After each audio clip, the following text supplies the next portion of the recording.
What is going on, you crusty fucking wooks? Welcome back to the channel. Come on in, sit on down, take yourself a rest.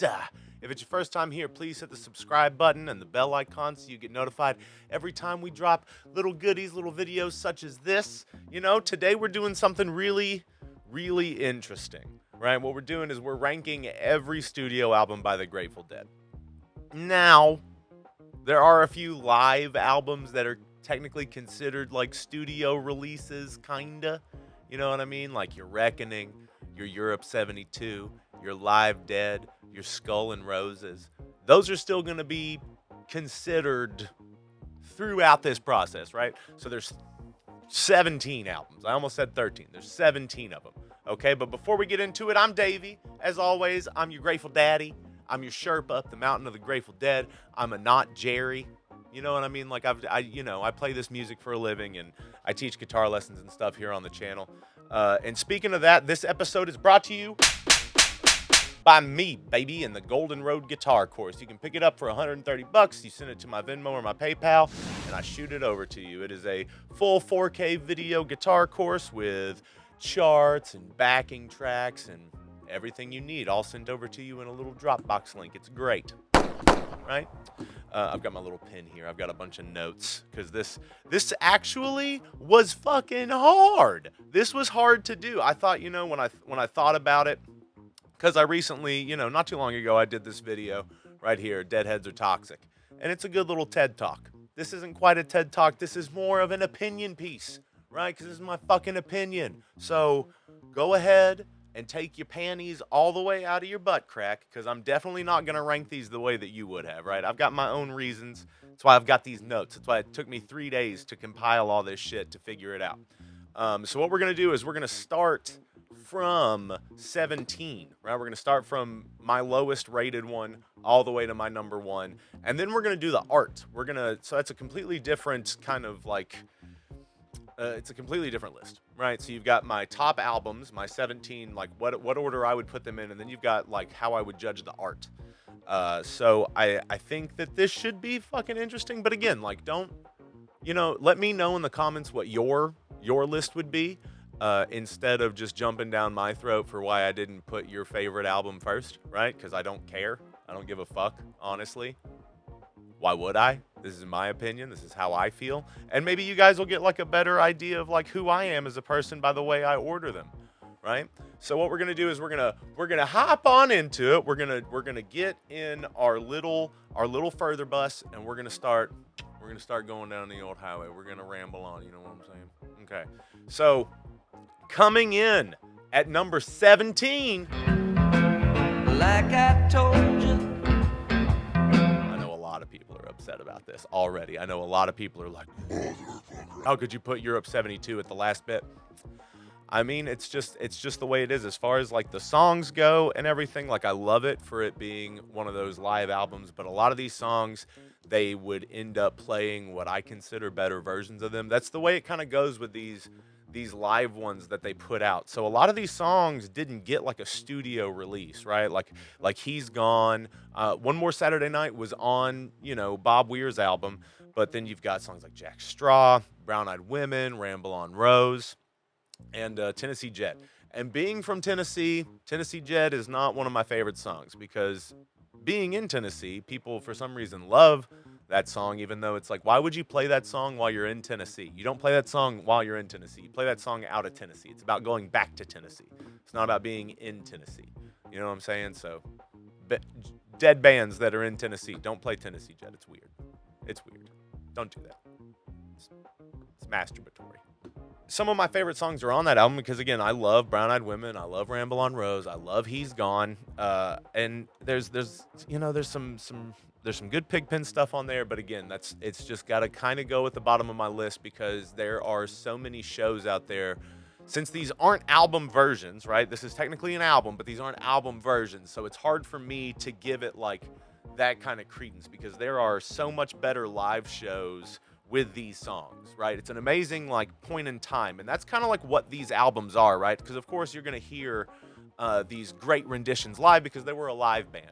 The studio versions always are just kind of like a pin, It's a moment in time. It's enough for them to be like, okay, this is down, move on to the next thing, because they're obviously gonna play it live, unless it's like a, you know, a money or like a doing that rag, because there are some songs they only played once or twice or just a few times throughout a year. That was number 17, right? We got a lot more to go. This is gonna be a long video, right? Because we still got to do the art on them too.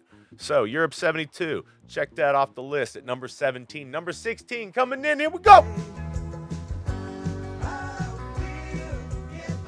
And I mean, you guys probably kind of saw this coming. Like In the Dark, of course, is going to be a little bit lower down, just because like the 80s stuff, it's hard for that to kind of connect with people, right? They're like, this is the touch heads. This is where the touch heads come in. And really for me, like, because I love Touch of Grey, I love that song. Call it whatever you want. I think it's a great song. It has like the same fucking chord progression as Ruben and Charisse, so I've always really enjoyed that. That it's like you could play those songs. They're kind of like sister songs almost. I've always loved We Will Get By, I Will Survive. It's uplifting, triumphant. Love that. It's also got Hell in a Bucket on it. Love that music video. Love the music video for both of them. This was really when they got, you know, the commercial success that they were trying to do with fucking, what was it, Shakedown Street? Yeah, they were trying to do it with Shakedown Street. That was what they tried to do, and this was like, that was 78, and then this was in 87, so almost 10 years to get what they wanted. But I also love a West LA Fadeaway. That's always one of my favorite songs. I play that song all the time, and you got to give a shout out to Throwing Stones, right? The fucking, what do your parents think of my protest songs? What do your parents think about your protest songs? What do your parents think about my protest songs, Mr. Time Magazine? It's a protest song through and through, right? So In the Dark, you know, like this is in the Brent era. I love Brent to death, especially during the live shows. His songs that were on the albums are never really my favorite. I don't know who's like a Brent head that's like, I fucking love the Brent songs. you know, I love Tons of Steel. I just like, it's hard for me to connect with, like, because I want to be a dad, but I'm not a dad yet. And a lot of his songs are about his daughter, which I get. Love your kid, man. I'm all about it. But also, you got your middling in my dead. You're middling in my dead music. You know, they could have done more work to try to like tailor it to the sound. But I guess that's where the sound was going. You know, this is hard. It's hard to fucking pass judgment when, like, I'm trying not to be judgmental, but here we are. Here we are being divisive. I'm just saying shit about Brent Midland when he's a lot of people's favorite keyboardist, and I love him, but like his piano sounded like trash, just straight up. It sounded like a Fisher-Price toy piano. I will play two examples right here to show you the fucking like there's not a difference.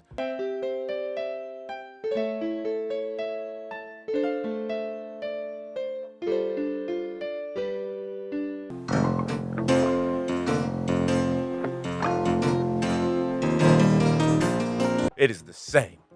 You cannot tell me different. Okay, so moving on, we are going to now move on to our number 15 spot, and it is... All right, so, you know, Built to Last, it is the last studio album they ever put out. I don't really count the one that came out after Jerry died. I don't count it, even though it's got some great tunes on it. But so like my kind of like, and I'm also throughout these, I'm sorry I'm doing it in the third one. I should have done this at the beginning of the video. I'm going to give you some of my highlights, and like if I have like a song that I really don't like, I'm going to comment on it, right? So on this one, I love Foolish Heart. That's a great song. These songs, so like Foolish Heart and Built to Last and Standing on the Moon, they feel like my dad's talking to me. I was really close with my dad. That's Dad. Hi, Dad. He died in 2014, almost 10 years now. He was my best friend, and you know, like a lot of the times when somebody passes, all you have left are like the words they've given you or like pictures or whatever. But really, it's like I hear his voice all the time. I hear him talking to me, and you know, Jerry is kind of like a surrogate dad for a lot of us out there, right? A lot of these, you know, a lot of these road kids, that's like Jerry's like that father figure, right? Those words are kind of that. Fill that void, you know, and for me, Foolish Heart and Built to Last, those definitely have those kind of like, there are times when you can beckon, there are times when you must call. You can take a lot of reckoning, but you can't take it all. It's like, yeah, thank you, dads, you know. Also on there, I love Just a Little Light. Just a Little Light's a great Brent song. See, I can be nice to Brent, right? Love you, Brent. Mwah. give him a little kiss on the cheek. And also fucking Picasso Moon is a rockin' fucking song. No matter what you say, that song. Down. Love it. It's one of my. I love that riff. It's fucking incredible. So again, this list has been really hard to do, but I've done it. And again, I want you to tell me yours in the comments below. So now we're moving on to number 14, and this one is definitely gonna piss people off. I know that this one's gonna hurt you, but here we go. All right, calm down. Loosen your butthole. It's tight. I want you to loosen it. Open it up. All right? So just hear me out. I know Aoxomoxoa is some people's favorite albums because it's very it's one of those albums that's, it's pretty perfect. It's pretty perfect. I can't to me, and this came out in 69. Right? Nice. Same year as Live Dead. But so to me, I called this refined psychedelia. Because there are some albums that are more like primal or primordial psychedelia, like Anthem of the Sun, and this is what comes after Anthem of the Sun. So to me, this is like them taking that like chaos and kind of reining it in a little bit. Everybody loves Saint Stephen. It's a great jam vehicle, right? Especially when they started like adding it together with like Not Fade Away. So in the 11, it's beautiful, and we're gonna talk about that when we get to Live Dead a little bit. But it's a great song. I love that the Dead has this. There's an era of the Dead because their words are timeless. And thank you, Robert Hunter, and thank you, John Barlow, for those words. The Robert Hunter stuff has this almost kind of like Canterbury Tales feel. It's like this past that never happened, and you notice that a lot with the band as well. Their songs seem to take place in history, but not our history. And it's like this weird melding, almost kind of like the Gunslinger, like Stephen King. There's like this futuristic Wild West also adding in like this Ren Fair, medieval type era stuff, minstrel running through the woods type thing. And I've always loved that part of it because it's like out of time. It is this mystical, magical. You'd run into fucking Merlin or King Arthur, but also there's fucking cowboys and space aliens. That's what I get, right? And that's what I love about it. You've also got songs on here like Dupree's Diamond Blues. Love that song. It's about pussy. I don't know if you know that, but Jelly Roll means pussy. Everybody loves that. You've got the fucking crazy songs like Rosemary and What's Become of the Baby, and I love that shit. So that to me, like they're almost Lynchian. Right? They're almost like a David Lynch movie or a Stanley Kubrick movie. It's just like, it's literally just like fucking candy. They also seem to kind of like take this dark turn. That was one thing I always loved about the Dead's music, that it wasn't afraid to face you with death. And I would love to do another one of these where like I either like rank like the happiest Dead tunes and the saddest ones, like the ones about death and stuff. I would love to do that. So, Rosemary, What's Become of the Baby, Mountains of the Moon, almost. So Mountains of the Moon kind of like bridges that gap, right, between the songs that are more rooted and like kind of grounded, like with like an actual like flow to them and chord progression and stuff. And then Mountains of the Moon kind of leads you over into that What's Become of the Baby, Rosemary, where it's just kind of like loose and ethereal. And to me, What's Become of the Baby and Rosemary also kind of like lead into where things were going to go further down the line, especially like with Blues for Allah, the song Blues for Allah. You can kind of feel that where it just kind of like shifted more and went a little bit more ancient in a different way. China Cat Sunflower's on there. Love that, Doing That Rag, baby. It's psychedelic as hell. It's got DMT in it, right? Rum drinking D-minute tea, you're basically saying it. It's a little subliminal thing, right? They were all about witchcraft. They loved it. They were called the Warlocks, right? So that's just how that goes. And I love that you like rounded out the whole thing with Cosmic Charlie. Now again, China Cat Sunflower is a great jam vehicle. They started doing it late in the, they kept on doing it, and they would pair it with I Know You Writer. And I love that. I love that combo. It's fucking perfect. You might be upset with me that Aoxomoxoa is way down the list, but I don't, whatever. Not here to please you. Here to have a good time, make stupid YouTube videos, right? So, moving on to our number 13 spot.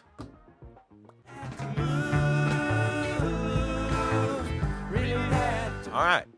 Skull and Roses, right? So now I know some people might agree with this one and some people might not. And that's, again, it's okay. This is my opinion. Don't worry about me. Don't care about what I say. I'm just a dude. Don't even think about it. But this was 71. This is another one of those live albums that they basically released as like a way to like get some of those songs permanently down, right? So what we're gonna do is we're gonna look at some of these songs. What I love is that Phil wanted to call this Skullfuck. Isn't that great? That he wanted to call this album Skullfuck. Love it. Love Phil. You've got songs like Bertha, Big Railroad Blues, Mama Tried, which is a great cover that they did. Playing in the Band. Mwah. Playing in the Band is fucking, it's exquisite. That song is in 10. They used to call it the main 10. I know I did a lesson on this one and I've done a backing track on it, but it is so odd to play in 10. And I always thought it was hilarious that Bob would just straight up count to 10 as the count off for the song. He would go 1, 2, 3, 4, 5, 6, 7, 8, 9, 10. And then he would go into it. Super weird and unnecessary. You can just do a 4 count and just know that you're starting on the one of the 5 or 10 that you're going to be counting it in. It's not that ridiculous. It's weird. It's just funny to me. And it's an amazing jam vehicle. Like, you can go into so many different songs through that jam that's in there because you can stay in D and you could, I always love going into Playing in the Band from like the midpoint of Terrapin Station instead of continuing on and going through to like add a siding. Just at the end of Terrapin Station when you hit that big D after the big D. He said big D like a dick. You would just go into the first of Playing in the Band. But also in that jam, you can drop to D minor in it, and you could go to Shakedown. There's a lot of stuff. You go to China Doll. There's a lot of stuff you can do with Playing in the Band, and I love it for that. It's a great jam vehicle, and I will be using that term a bit, jam vehicle. And then you've got like Me and My Uncle. Again, like I'm not a huge fan of the gay cowboy songs. Not there's anything I love gay cowboys. And like Bob is a gay icon, you can't say that he's not. Bob is here. Bob is here for the queers, and it's great. But these gay cowboy songs are not my favorite, and that's just how it is. If you can't tell, and then you've got Warfrat because I'm a Jerry boy. The Jerry songs just connect with me. I love them. Just like, Warfrat has like a bunch of asterisks by it because that's one of my favorite songs. That is always in like my amorphous top 10 or 5. And then you've got Not Fade Away, Going Down the Road Feeling Bad. Huge fan of those tunes. Like Not Fade Away in particular. That's one of the best like ending chant songs that has ever existed, especially the way that the Dead did it. And so That's why it's hard with these live albums because like they're all kind of interchangeable to me because there's so many different instances in other live shows that are just better. But that in itself might be a little divisive too. But whatever. We're moving on to our number 12. Probably still gonna upset you. So.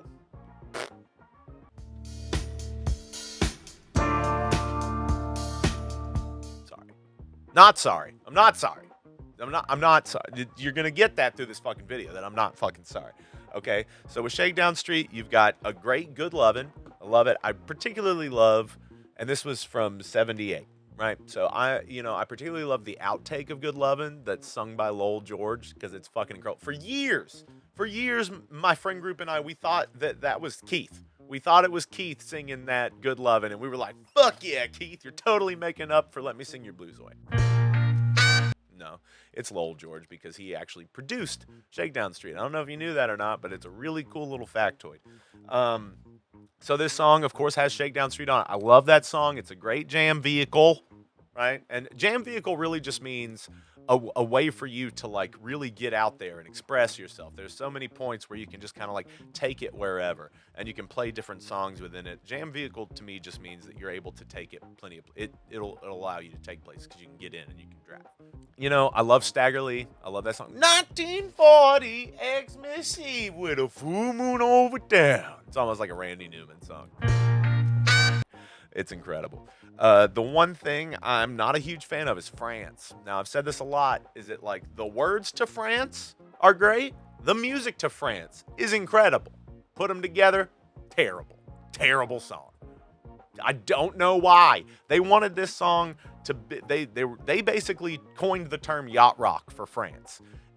They wanted it to be the thing that really set them up and really, put them on the map, and really was something that was like consumable, right? For the, the regular people at the time. Because 78, you got a bunch of disco and funk, and France just didn't do it the way they thought they were going to do it. They were trying to do like a little river band thing. Friday night, it was late, I was walking you home. We got down to the gate. That whole thing. That's what they were going for, but it's not what happened. People were like, what the fuck is France? And being someone who's had to play that song begrudgingly in a band, still not a fan. But again, love the music to it. Music is fucking great. And there's also a little honorable mention as If I Had the World to Give. And it's just one of those Sweet Jerry songs, like not one of my favorites. Not one of my favorite Sweet Jerry songs. My favorite is probably Standing on the Moon. That's probably my favorite Sweet Jerry song. And that's about it for Shakedown. I'm sorry it's so low on the list. But it's just like the two songs on it that I really love are Shakedown and Stagger Lee. Like, Good Lovin's a great one, but they've been playing that since the 60s, This was just, they just finally put it on an album. Probably because they needed to fill up space. So now we're going to move on to our number 11. This one, this one seems, I don't know. This is just one of my preferences, right? All right, number 11 is The Beauty. Go to Heaven, baby. Look at them. Look at how majestic and how beautiful they are. Fucking on the album art. They fucking nailed it. This is that perfect balance of like taking yourself seriously but not too seriously, because they had look at how fucking, the outtake pictures are my favorite. Look at Phil. He's having a great time. Okay, so this album has some greatest songs on there. Althea. It's a great one. It's a beautiful song. I love that song. It's fucking badass. I love playing that song. Still don't know why it's a lot of people's favorite. Kinda get it, but it's still I don't know. And then you've got Feel Like a Stranger. It's one of the sexiest songs ever written. It's a sexy fucking song. That's a fucking song. That's a getting it in song. You know what I'm saying? And there's also, you've got Lost Sailor, Saint of Circumstance, Antwerp's Placebo. Some great songs on there. And I'm a fan. I'm a fan of Go to Heaven. I used to put that album on and just listen to it. And it's a great album all the way through 1980, right? So it's like Jerry was at his height, I think, from 75 to 81. I think that was that chunk of time, Jerry is on his shit. And that's why I'll always love that era. So now we're going to move on to number 10. Baby.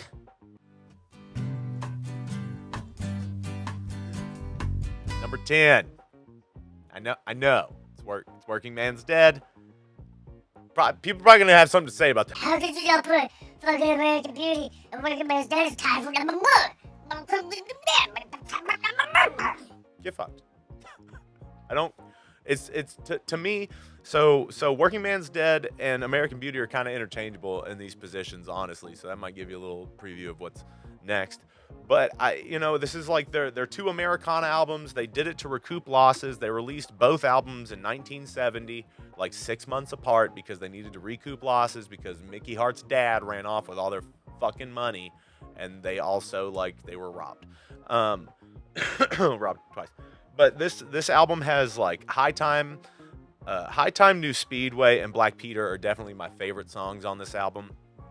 And just because they mean a lot to me. I know a lot of people love Uncle John's Band. It's a great song. Again, this is that kind of era that's almost kind of reminds me of The Band a lot, because it's that same kind of displaced late 1800s in a different universe type thing. So you've got Uncle John's Band on there. You got Direwolf. I love that song. Don't Fucking Murder Me. Jerry wrote that about the Zodiac Killer. Love that. You got Cumberland Blues on there, and Easy Win, another one that I feel like I should like more than I do, which is Cumberland Blues. And just from someone who's had to play it, it's I don't know, man. It's not the most fun to play for me. And I know these are hot takes. People are probably gonna judge me so harshly and not like me anymore after this. I'm so worried about what you guys think. Tell me I'm good. Tell me I'm pretty. Tell me I'm gonna make it. Also, Easy Wind. I love that. That's a great Pigpen song. It's one of those great Pigpen songs. So now we're gonna move on to number 9.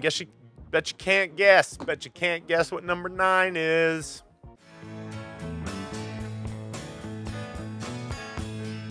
That's right. It's American Beauty. Not with that guy.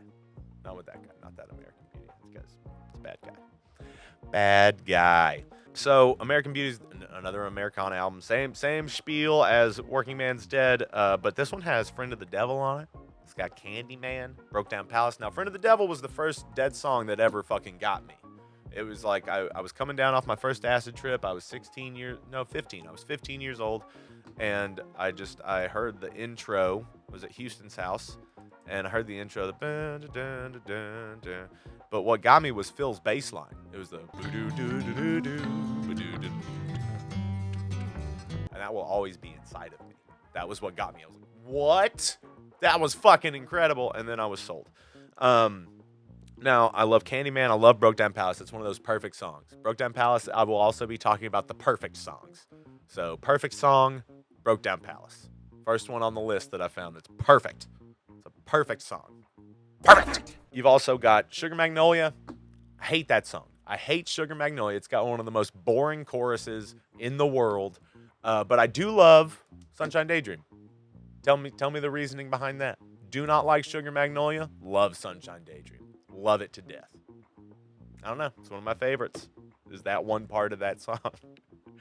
You've also got Ripple on there, which you might get upset, but it's also one of those perfect songs. But I still think Broke Down's better than that.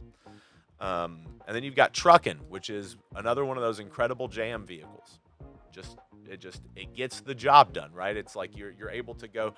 My band Chance in the Void, we just recently did a sandwich of we did Truckin' into the other one, back into Truckin', into the other one, into Dark Star, back into the other one, back into Dark Star, and then finished off Truckin'.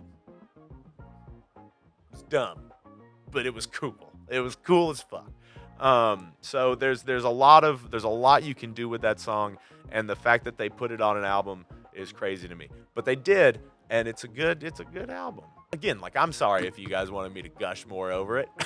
I'm sorry. I know that, but to me, it's like the Workingman's Dead and American Beauty. They're some of the most well-known songs, and that's not a bad thing.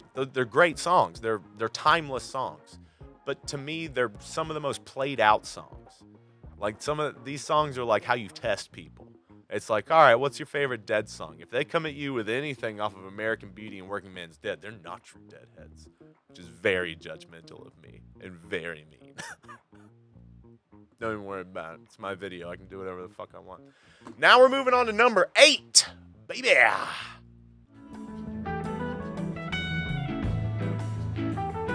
All right, so now we're kind of like coming back around to the psychedelia. We're at Live Dead, right? So this is hard dick psychedelia. This is like going for the throat. Like, they are so aggressive, and I love it. It's aggressive, it's punchy, it's almost like fucking metal and punk. So you've got Dark Star on there, which is like one of the most perfect jam vehicles. It's just A to G, baby. There's so much you can do to A to G, and that drop down is to E minor before you come back with the main theme, so you can do a lot with it.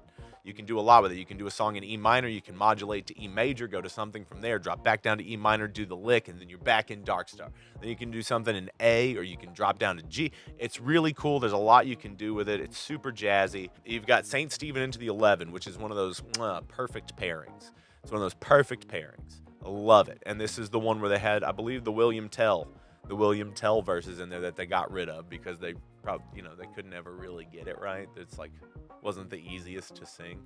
Now you've also got Love Light on there. Love Light is one of those. It's probably my favorite Pigpen song. This is probably what I would consider the best Pigpen song is Love Light. There's just like when he would do those raps in it, love it. Not a huge fan of when he would do his little raps in Good Morning Little Schoolgirl, and we'll talk about that in a little bit. It's wrong, don't do that. And then we've got We Bid You Goodnight, which is very sweet, and it's one of those things that'll like hit you right in the heart, hit you right in the feels. And for me, it's like when I play this music, I'm trying to come with the most balls, right? I'm trying to come with the hardest dick and the most balls. I'm sorry if this offends you, but this is real life. Like, people don't want to fucking listen to you if you're doing like a karaoke version of the song, you know? It's like, yeah, they'll come see the show, but they're not gonna follow you around. They're not gonna really give a fuck. You gotta come with the heat.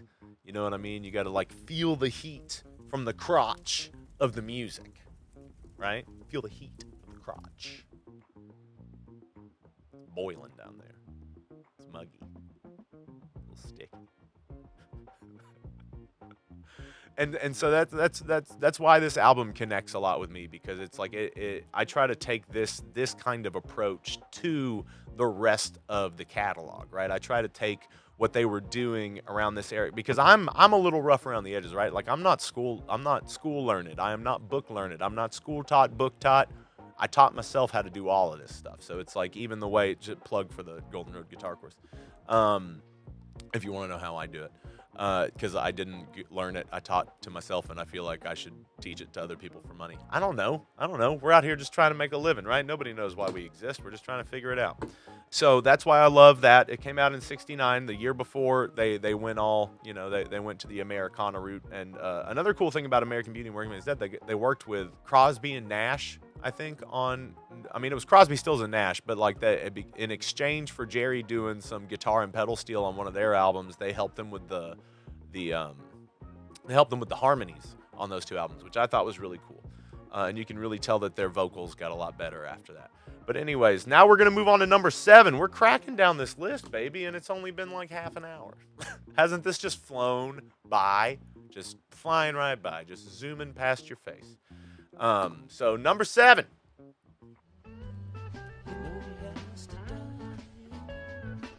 Number 7 is Anthem of the Sun. It is what I would call this primordial psychedelia. That's what I would call it, because it's primal, it's dirty, it's fucking dark. I still feel like they're trying to like summon something, right? So you've got That's It for the Other One on there, which is like, That's It for the Other One. So it's got the other one and Cryptical Envelopment in it.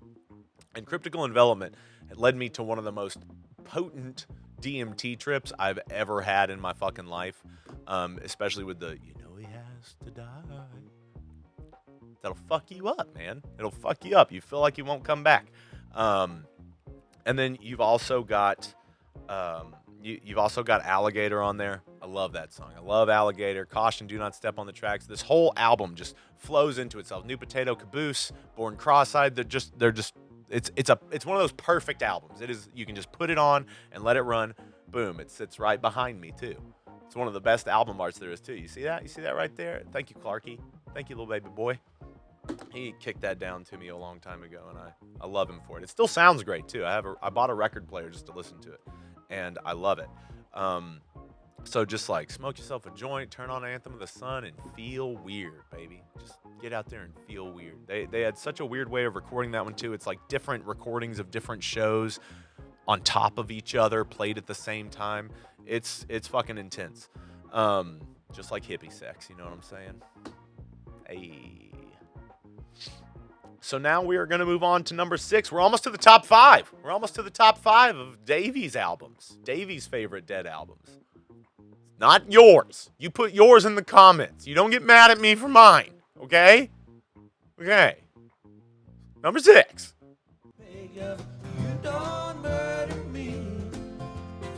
Number 6 is Reckoning, baby. Reckoning. Yeah. And it is, to me, this is one of the best acoustic albums ever recorded. Ever. Just ever. Ever. It's one of those perfect albums. So you've got songs on there like that Direwolf, Chef's Kiss, It Must Have Been the Roses. Rip your heart out of your chest, put it on the table, save it for later. It's gonna make you cry. The China Doll is gonna, like, if you just want to weep, put on Reckoning. Just put on Reckoning and feel the catharsis, feel Feel your feelings for once in your godforsaken life, you fucking callous bastard. Cry. Cry. Am I talking to myself? Of course. You got an amazing China doll, been all around this world. Jackaro, Cassidy, To Lay Me Down. Again, rip your heart out. Fucking die. Bird Song. And this is the perfect ripple. Like, the album version, great, but this is the perfect ripple. It's one of the most perfect Bird songs. Like, again, the To Lay Me Down. It's over. Game over. Game over for me, man. Woo. And that is why Reckoning comes in from 81 comes in at number 6. That's why. Because it's again, like, I come from the acoustic roots. Toby and I had like a little like acoustic guitar duo for a long time. We were called Headspace. And we did a lot of stuff that was, a lot of the stuff we wrote was very reminiscent of that Reckoning album, and also, Workingman and American Beauty. But that's neither here nor there. You might care about me. Do you care about me? If you care about me, buy the Golden Road guitar course. Do it. Or just like fucking go join the Patreon or throw some money at me, because I'm living in my grandma's basement now. Shit got weird. Divorce is weird. Love you. Mwah. All right, moving on to number 5, baby. We're in the top 5 now. We're closing in on it, okay? So here we go, number 5.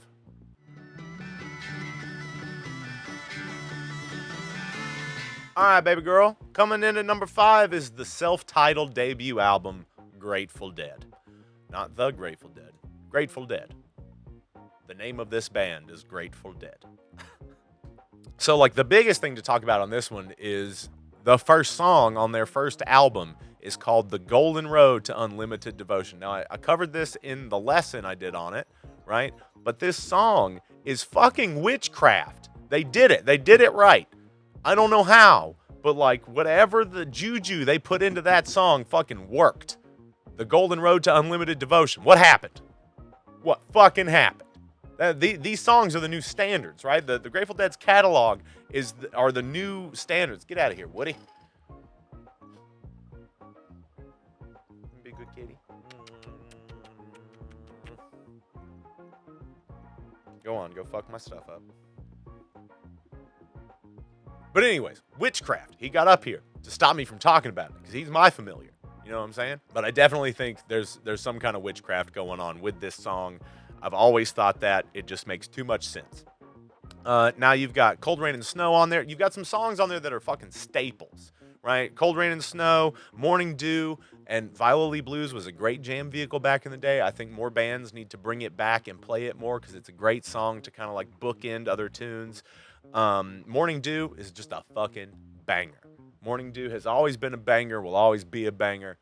Scream it at the top of your lungs. The best song about nuclear fallout a nuclear holocaust that I've ever heard.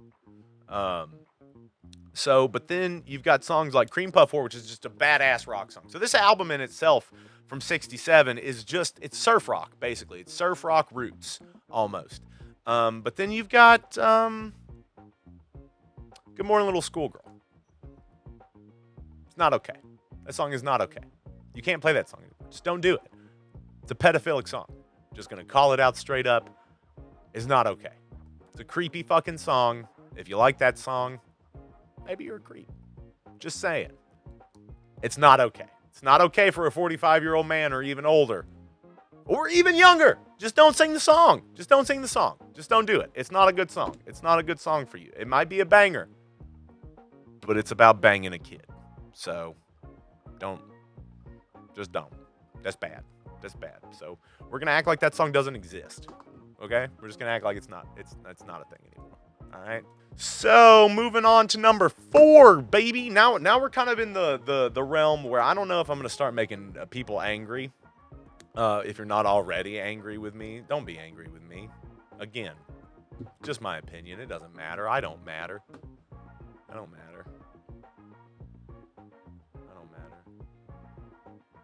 But maybe number 4 does. Here we go.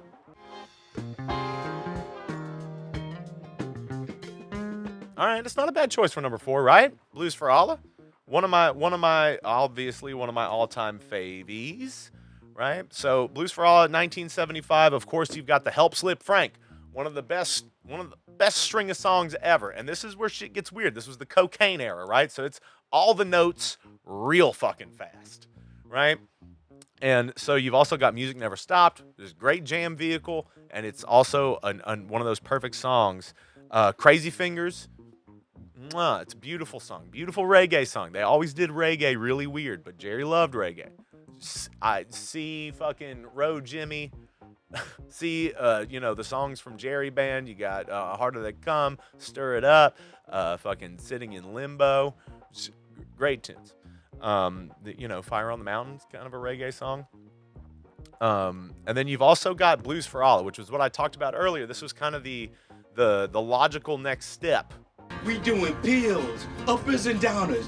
They're the logical next step for you. I want some of that shit. For their weird shit. And it's like a 15-minute song of just like some noise and some vocals. Fucking Under Eternity. That'll stick with you. Got King Solomon's Marbles on there. It's a great album. You can just put it on and let it go. And that's what you're really kind of looking for, right? Is like the overall experience of the album itself, at least for me. So Blues for Allah, that's why it comes in number 4, because it's these 4 are perfect albums to me. They're albums that you can just put on and let them go. So Blues for Allah, definitely a solid number 4. I love it. Look at that album art. It's just fucking incredible. They did so good. So now we're going to move on to number 3. Bow.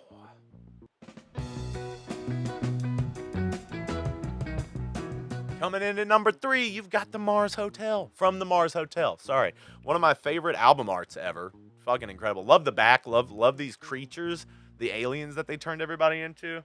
I love it. So you've got U.S. Blues on there. You got China Doll. Unbroken Chain. What the fuck is that song? That song's badass. And this is 74, so this is the year before Blues for Allah. So you can kind of see the beginnings of Blues for Allah in Unbroken Chain. You can kind of see where they're trying to get out there and get a little bit more syncopated, do stuff that's a little bit more orchestrated, right? So Loose Lucy's on there. Love that weird, the weird time signature that it's in on there. Scarlet Begonias is on there. There's this particular palm muting in the album version of Scarlet Begonias that has always been stuck in my head, and I love it. You got Money Money on there, which is one of my all-time favorite Bob songs for some reason. I don't know. A lot of people hate that song. I love Money Money. It's got attitude. I like that attitude. Ship of Fools. Perfect song. Perfect song. Probably definitely in my top 3 favorite Grateful Dead songs ever is Ship of Fools. Just because it hits you in the heart and it rips it out and it turns your brain into mush because it's fucking perfect. It's about not getting caught up in the bullshit, right? Not getting caught up in what other people are saying. Don't lend your hand to raise a flag atop a ship of fools. Don't do that. Don't do that. And there's also Pride of Cucamonga. Pride of Cucamonga is fun. Whoa, oh, it's the Pride of Cucamonga. It's good. It's fun. It's a fun little goofy song. It's a fun little goof about, little goofy goober. I like that one. And yeah, again, like I can just put this album on and just bliss out because it's just one of those. It's a perfect thing. It seemed like they stopped, at a certain point, especially with like In the Dark and Built to Last, and even into maybe even like Shakedown Street, where they're putting, Go to Heaven. They're just kind of filling songs on the album instead of like writing the songs to fit the album, right? Like conceptualizing the album. So that's why From the Mars Hotel gets number 3. It's really because of Ship of Fools. Because that song means a lot to me. And China Doll. Those songs both mean a lot to me. Now we're in our number 2 and number 1 spot. I don't think that you're going to guess which is which. So here we go with number 2.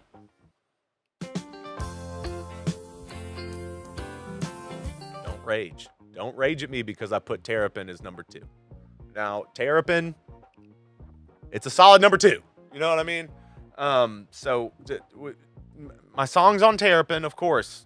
You got Estimated. Love that song. Everybody loves that song. It's a great song. It's fucking raucous. It's badass.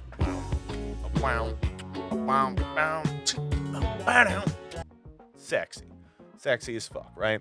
And then you've got Passenger, which is rocking. Samson and Delilah, great tune. Great fucking tune. The song for Terrapin Station is Terrapin Station. It is their opus.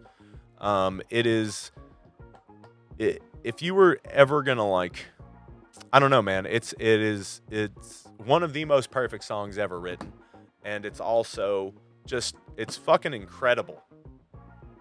I don't know what else to say about it. It's fucking incredible the way it was produced. It's incredible the amount of detail that went into it. It is so composed. It is perfect. It is perfect. And it still blows my mind. I've been listening to it for half of my life now. I've been playing it for, about that amount of time, and it still amazes me. Every time that I play it or listen to it, it's incredible. The story is beautiful. The way that it falls apart as you get into Add a Sighting. The story behind the writing of the song. Jerry and Robert Hunter both wrote their parts on the same night, a distance away from each other, and then brought the lyrics and the music to each other the next day, and they fit perfectly. I think it's just, I don't really know what else to say about that. It's perfect. And that's why it's at number 2. Now, number 1, I mean, I guess you probably guessed it by now, but here we go.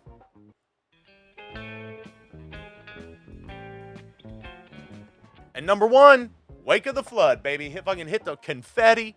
Say congratulations. The fucking those fucking things. Whatever they do and whatever they are. Wake of the Flood it's perfect. It is the perfect album. It's perfect. It's perfect. You can't not say it. You can put it on and let it go. Hop in the hap and turn on the key. Push in the button, let the wheels roll free. Pop in the clutch, let the wheels roll free. Yeah, that's it. So the album has Half Step. It's got Road Jimmy, Stella Blue, Here Comes Sunshine, Eyes of the World, Weather Report, dude. I don't know. It's just, why do I keep saying perfect? Nothing is perfect, but it's perfect. Like the album art down to the song placement, it flows so well. If I had to pick one of these albums to be stuck on a desert island with, it's going to be Wake of the Flood. Just because, like, across the Rio Grande, across the lazy river, fucking Road Jimmy, come on. Stella Blue is, if there could only be one song on the planet, and Stella Blue is not even my favorite Grateful Dead song, but Stella Blue would be the perfect only song, because it is life. Stella Blue is just a microcosm of life. It is an oversimplification of what life is. And I can't get over it. And Weather Report Suite, dude, what the fuck even is that song? It's so cool. Weather Report Suite is so cool. It is the best. It's Bob's opus, right? Weather Report Suite, I think, is Bob's opus. Eyes of the World, you kidding me?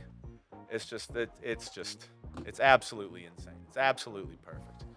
And so that's my official, Davey's official ring. I had 6 pages of notes. 6 pages of notes to get through. That is Davey's verdict. Whatever that's worth. It's worth nothing. Hopefully some views. That would be cool. And now we're going to get into ranking the art, right? And this will kind of go a little bit faster. Okay, so we're starting off with our number 17 for our albums. We're going to go with In the Dark. I just, I think it's cool, but it's just their eyes and a dark background. It's just this.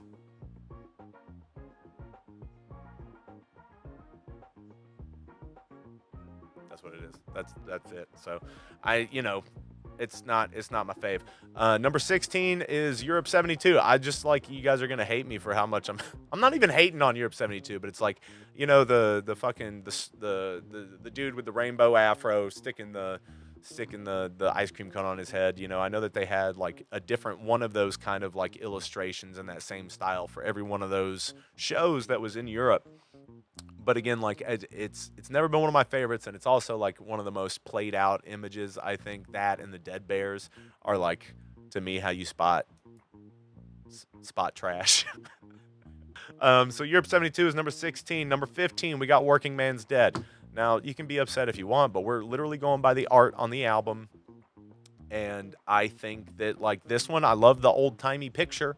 I love it, but to me, it's you know, it is what it is. It's a picture of them. I like the ones that have like the actual art in it. Not that this photo isn't art. It's just like it definitely conveys what the album is about, and that's really cool.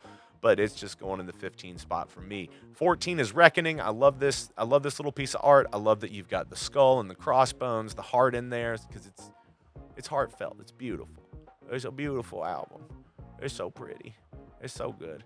And I love like the text that they have for the Grateful Dead, and then you've got the GD in there. It's just great. Number 13, you've got American Beauty. I've always loved that rose, because that's iconic imagery with the Dead, is that rose. But just this album art in particular it's almost ubiquitous with the Grateful Dead. You've got the rose, you've got that like wood grain behind it. Beautiful. Number 12, we're going with Built to Last. And I really enjoy this album art just because you've got everybody around this house of cards. I've always loved the imagery of a house of cards. I even wrote a song when I was younger called House of Cards, and like the tagline was this house of cards is bound to fall. And I've always loved it. And it's based on this album art. I love that they're just all kind of like putting cards on the thing. I don't know, is it gonna fall? Is it built to last? So that's why that's at number 12. Number 11 is Aoxomoxoa. Aoxomoxoa. That's how it's spelled. Or that's how it's said. I really enjoy this one. Again, this is one of those ones that's kind of ubiquitous. Like a lot of people, they'll put this up as the artwork for it. It's very psychedelic. You've got the even though the Aoxomoxoa is like the eye with the feet. But I love like the psychedelic roots and the skull and crossbones. It's really good. Next, you've got Live Dead, just because like I love the way that they've got. Again, this is that Canterbury Tales shit. You got the lady that's on like in the coffin, and she's holding up the scroll. The scroll is coming off of her. And yeah, so she's the live dead. She's, the dead is alive, that kind of thing. Zombies, all that shit. Shakedown Street. It's great album artwork. It's almost kind of like that Crumb kind of style of art, and it's like that dirty, gritty, and that's kind of like the idea of Shakedown Street. Is that like you got the shakedowns at the shows and stuff, but like really what this Shakedown Street is, it used to be the heart of town, right? So it's a little run down. I've always liked that. I like the dirty side of stuff. I'm rough and tumble, I lived on the streets for a long time. I was homeless for a long time. Next, number 8, you've got Go to Heaven. Look at them. Again, they're having so much fun. I love it. It's perfect. That's a perfect album cover. Number 7, you got Terrapin, just because of what it is. Again, it's very simple art, but it's that, the turtle playing the banjo and the turtle playing the tambourine. That's iconic imagery. And it helps to give a little bit of an idea of what you're in for. Almost, it's a rendering of what a Terrapin station would be. In my mind, it's a little different. And in the comic books, it was really interesting too, because Terrapin Station was a space station. Think about that. Number 6, you've got Mars Hotel. Again, it's one of my favorites. I love the colors used. I love the contrast of it. I really love the back of the album where you've got those guys chilling on that giant couch. Number 5, you've got the awesome collage of the first album, Grateful Dead. That's coming in at number 5, and it's really cool. You've got that kind of like demon bursting out of the egg. You've got little young Bob. You've got 2 Phils. You've got 2 Jerrys. You got 2 Pigpens. You got 1 Billy, just 1 Billy. But I've always enjoyed that it itself is just psychedelic. It's just a psychedelic collage. And it's fun. It actually inspired me to do a collage for one of Shabti's EPs.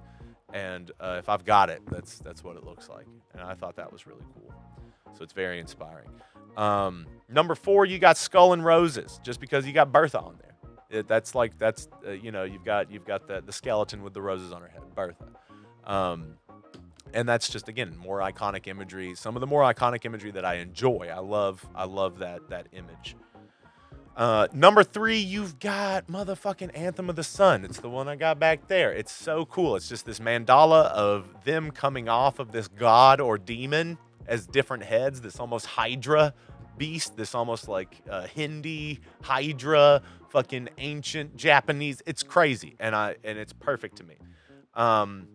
Number 2, you've got Blues for Allah. I love this guy.